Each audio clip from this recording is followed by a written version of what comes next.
మీరు టీని ఎక్కువసేపు మరిగిస్తే మీ కోసం ఎన్నో ఆరోగ్య సమస్యలు ఎదురు చూస్తున్నాయన్నది అర్థం.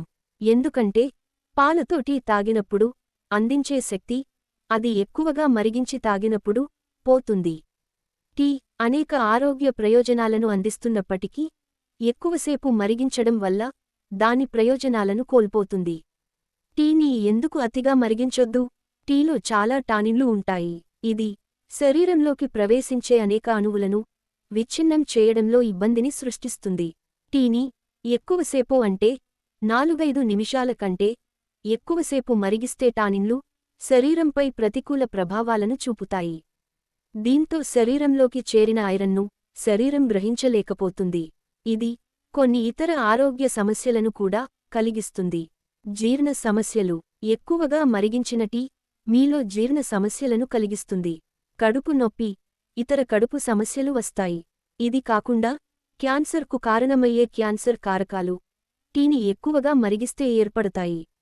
పాలలోని ప్రోటీన్లు పోయి డీహైడ్రేషన్కు దారితీస్తుంది. వాటిని జీర్ణం చేయడానికి శరీరం చాలా కష్టపడాలి.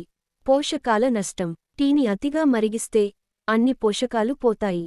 సరిగ్గా తయారుచేసిన టీ రోగనిరోధక శక్తిని, పోషకాలను పెంచుతుంది.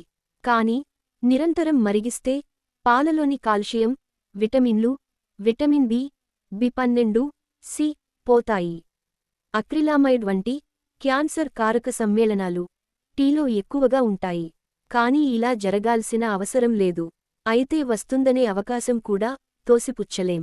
కానీ ఎక్కువగా మరిగిస్తే మాత్రం ప్రమాదకరమైన మొత్తంలో ఉత్పత్తి అయ్యే అవకాశం ఉంటుంది. మరి టీను ఎంత సమయం మరిగించాలి?